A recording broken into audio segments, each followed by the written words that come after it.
Ya, jadi deklarasi Pilkades ini hari ada dua.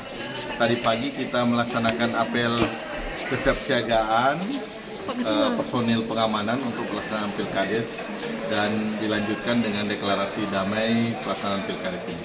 Harapan kita bahwa dengan deklarasi ini kita berharap bahwa Pilkades di Kabupaten Maros ini berlangsung aman, tertib dan insya Allah lancar. Dan kita jadikan Pilkades ini sebagai ya memang sih ada apalagi ada kompetisi di dalamnya, tetapi yang paling utama terus menjaga silaturahmi dan kebersamaan di antara semua calon. Desa apa sih yang paling rawan, Pak? Ya. Desa apa sih yang paling rawan? Ya.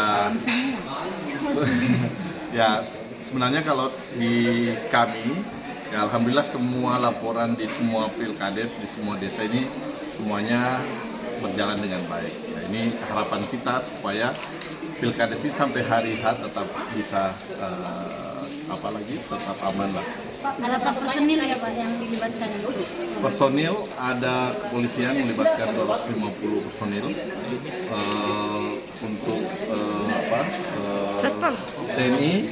Untuk TNI di Kodim itu melibatkan hampir 80 personil dan ada BKO dari Polda 100 personil. Kalau Satpol PP sendiri yang dilibatkan? Satpol PP kita libatkan 2 per TPS juga, jadi hampir sekitar 200 personil juga. Ada berapa tadi yang melakukan deklarasi?